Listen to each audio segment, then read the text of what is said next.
Good morning, good evening, good afternoon, everyone. Based on your time, John. Welcome in Salesforce Epics Hour. And today we are going to talk about Salesforce Marketing Cloud Automation Studio. And we have a speaker, Alina, with us. My name is Amit Chaudhary. I'm the Salesforce MVP and the founder of the Salesforce Epics Hour and the organizer of the Farmington Salesforce Developer Group. You can follow me, Amit_SFDC or Epics Hour. So with that said, I will not take too much time here. So let me hand over Elena for her introduction. Okay, yeah, thank you. So my name is Alina, and I'm a digital marketer at Deselect, and we are an app for Salesforce Marketing Cloud, which helps marketeers to segment easier. So a little bit about me. So I'm quite active in a Salesforce Marketing Cloud community since I write blogs on the subject. I mainly specialize in data management and segmentation.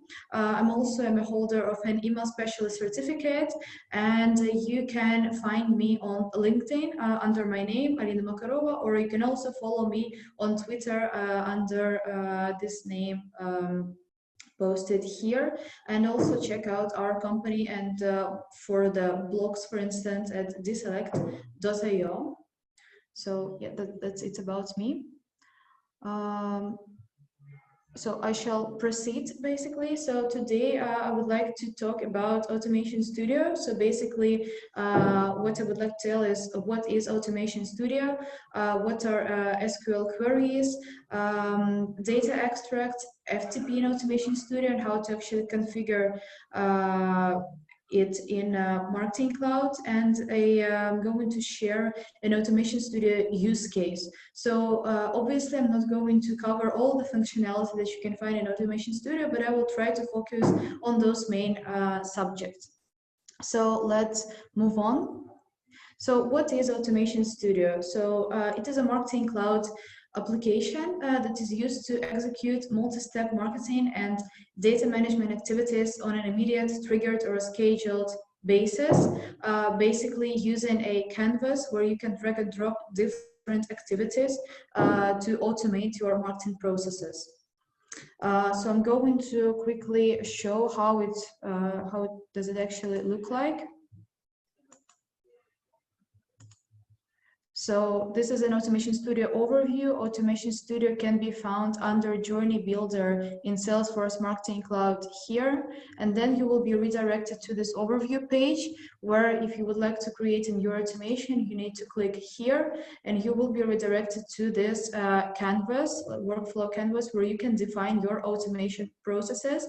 But we're going to dive deep into that a little bit later. So let me just continue. So the next thing that I would like to cover is the SQL queries. So Salesforce Marketing Cloud allows you to query the data available within its data extensions and some of its core data through, for instance, data views using SQL queries. So data extensions are basically tables that can contain different kind of information about your contact account or other essential information that can be later used for your marketing purposes. And the data views is basically like a default data extensions that contain information such as opens, clicks, bounces, and so on. And SQL queries help you to allow you to query on this data in order to create an advanced segmentation for this data. But the thing about SQL queries is that you actually need to be able to code in order to use them. So an alternative to this would be using Deselect, for instance, which is a solution, a drag and drop segmentation solution that allows you to create a really advanced segmentation without the need to rely on the SQL code. So you don't need any specific knowledge for that, but we're going to cover this a little bit later. So another important thing that needs to be mentioned in terms of Automation Studio is the concept of data extract. So data extract basically creates a file that you can use outside of the application, outside of SFMC. So data extracts are set up within Automation Studio, and they can be used to export certain key activity metrics such as balances, clicks, conversion, and etc. Um, there are various data activities that you can check out in Automation Studio. And what is important to note here is that you have to actually enable this function for your SFMC instance. So you need to create a support ticket in order to enable this function. Then the next thing is then FTP, the concept of the FTP in Automation Studio. So what is an FTP? FTP is a file transfer protocol, which is an online storage location for files. And you might need to configure it yourself in your marketing cloud account. So how are you going to do this? So I'm going to quickly show it. So under your name here on the right, you have to click on setup, and here you will see under the administration the notion of data management and FTP accounts. And you will need to create an FTP account for yourself. So adding an FTP user. So by clicking here, you have to configure the information to create an FTP user for yourself. So the username is already configured. You have to choose the email address that you need to use, create a recognizable password, and proceed with the next steps. So in the end, the result will look like this. So you're going to have your FTP username, status, email address, port, and some other information. And what is also important, this URL, which is this FTP site information. Coming back here, so what else do you need to configure for the automation that we're going to actually show later today, and that you might be using for instance, for reporting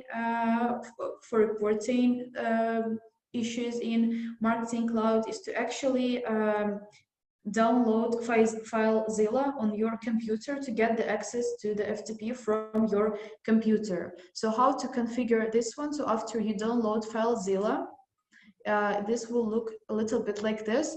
You will need to provide the information here on top. So the host would be actually the URL that I've just mentioned of your FTP user, your username, the password that you've created, and the port that you use. And you're going to connect, and eventually you will be connected to your SFMC instance, where you can see the export, import, and triggered information folders with different files that you might use for your automation processes. So that's it from like the functions, no, a quick overview of the functions of the Automation Studio. Now we're going to review an actual use case of Automation Studio, what you can actually use it for. So for instance, you would like to get a weekly report of the files containing the files about the recurring customers, in order to define who are your recurring customers. And you would like to have this file on your computer actually, in order to do some certain reporting later in Excel, for instance. So what you will need to do for this, let's imagine this sort of scenario, let's say. So you're going to receive data coming from web pages or SFMC cloud pages. So when a person actually converts on the website, the data then comes to the let's call it web lead data extension, and there also it is stored in Marketing Cloud, and you also have in your Marketing Cloud account a data extension with your actual customers. So you would like to combine this information in order to find out who are your recurring customers. So in order to do this, you will need to analyze this data using SQL, so by writing an actual query, or you can also use deselect as a solution to find out those those contacts. Then we will proceed by creating a data extract, which then later goes to the file transfer, moving through the safe house. So that the concept of the safe house, which protects the data from the for the SFMC, and then it is all transferred to the SFTP, where you can actually export it as a CSV file that we're going to do later. So now let's actually take this whole scenario and recreate it in Automation Studio. So the first thing that we need to do, I'm going to show our essential initial two data extensions that we're going to use. So as I've told, there is a WebLeads data extension that have this amount of records in it, and we have also customers data extension. So what we need to do, we need to find out the recurring customers. So people who are actually customers and who also submitted, let's say, for instance, a form on your website, so converted basically. So, but now instead of actually writing a code, we're going to use deselect, so the drag and drop solutions, no code solution. So we're going to use it by accessing it via AppExchange. You can find deselect under AppExchange here, and then you will be redirected to this overview page where you need to create a new selection. So we're going to name this selection recurring customers. And now we need to find those data extensions that I've just shown, those initial data extensions. So this is the customers data extension. We're just simply drag and dropping it to the right. And now we need to find the WebLeads data extensions that we drag and drop on top of customers data extensions. Here we're given also the opportunity to create an alias for our data extension, but we're not going to use this. So we simply press save. Now we're given the opportunity to define the relationship between those two data extensions. So we're going to create relationship between those two DEs based on the IDs there as the unique identifier. And we need only those customers that are matching with our WebLeads DE, and simply press save. So here, the next step would be to create a target definition. So what is a target definition? Is basically our data extensions, our target data extension, where we would like to save our data. So we can actually create this data extension on the fly. We're going to also call it recurring customers. So we can choose if the data extension is going to be sendable or testable, and simply press save. And now we can define which fields do we want to see in our target DE. So for instance, I would like to have the ID, first name, and for instance email in our target DE, and press save data extension. And now we can move on to the preview and press run preview. So the purpose of the preview is to actually show us the first 20 results of our target data extension, to see if we are satisfied with the results. Because if we're not, we can always go back in the steps and configure our selection. So what is essential to note here is that not only does the data is saved in the data extension, our target data extensions, there is also an SQL query activity created in the background, which we are actually going to use in our automation. So now we have to wait a little bit until the preview is done, and then we can simply press run this selection. So now we can see, so there we have 20 records out of the amounts that is calculating now, records in total of their actually recurring customers. So we can press here run.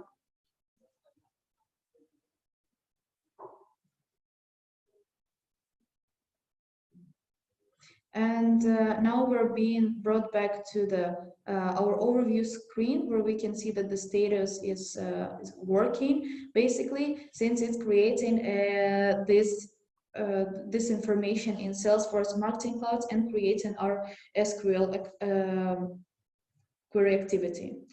So now let's go back to our Automation Studio actually. So yes, Automation Studio can be found here, as I've said, under Journey Builder. And let's start to actually create our automation. So new automation. So we're going to, again, call it recurring customers. And as I've said previously, we would like to have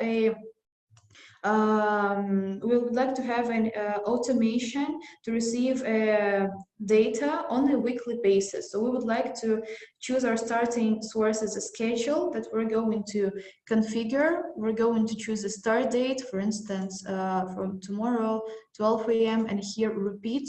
We would like to choose here weekly and choose, for instance, Monday and press done here. So now if we look back into the slide, so we have to start with our with the query activity. So let's check. So it's already should be done. So let's see if it is actually added here. So yes, we drag and drop SQL query, choose. So yes, as you can see, under the SQL query, we found our recurring customers query, and this is actually the code that was written underneath the drag and drop solution that we have just shown. So let's press done. So we've chosen this one. Now move on to the next step, and the next step should be the data extract. So we're going to actually create a new data extract activity. We're going to give it the recognizing name and create a file name and pattern. So this is very important here because this file name and pattern we're actually also going to use while defining our file transfer activity. So this is important that would be the same as in our file transfer activity. So we're going to press here next. Here it is also important to define the DE customer key. So what is the DE customer key? So now we're going to find out. So now for that, we need to go to our data extensions that we have just created. So maybe update this page. So now I'm using Email Studio to have an overview of the data extensions, but you can also use Contact Builder, for instance. And here, under data extensions, we have to find this data extensions that we have just created and populated, right? So it has 43 records, so 43 recurring customers, and this DE customer key that we're going to use is basically the external key from your DE. So that can be accessed in the properties of your data extension. So we're going to just type it here, press next and finish. Good. So now, so the next step here after the data extract, the information goes through the safe house to the file transfer. So let's choose here the file transfer as the next step. Press choose, and we're going to create new file transfer activity. So we're going to give it a recognizable name. So we're sticking with the recurring customers. And here we need to select a file action. So this is what we're going to select. Move a file from safe house. So you're transferring the files from Marketing Cloud Secure File Storage location to your selected FTP location. And press next.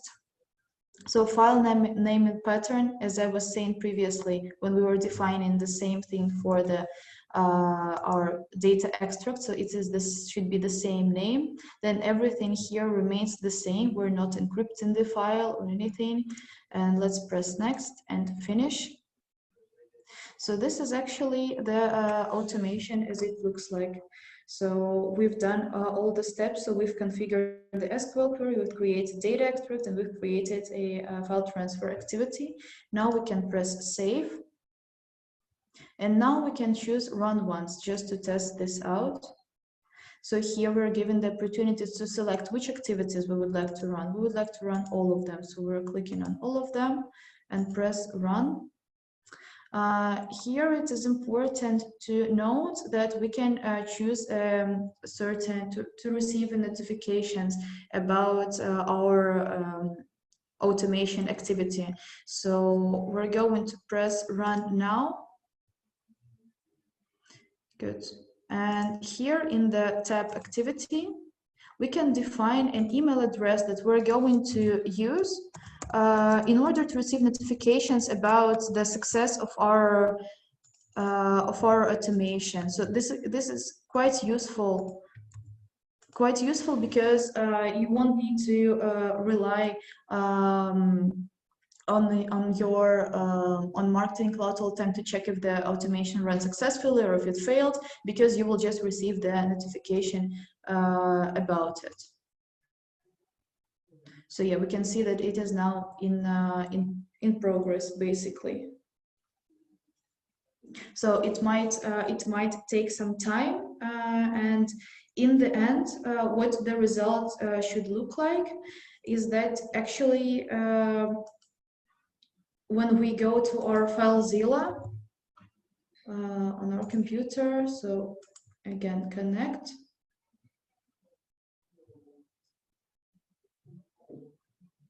Under the import tab, we're going to receive this CSV file, which has already been created actually here. So then we can use, we can save the CSV file on our computer and do like essential operations already using Excel, for instance, that you may need. So actually, this is it. So we've created an automation using Automation Studio, and that's it from my side. I hope that this was useful for you, and yeah, that's it. Thank you, Alina, for a great session. I hope this will be helpful for all of our audience. And thank you so much. And I will request everyone, you can watch this recording on our YouTube channel and you can follow us on our Twitter. Thank you, everyone.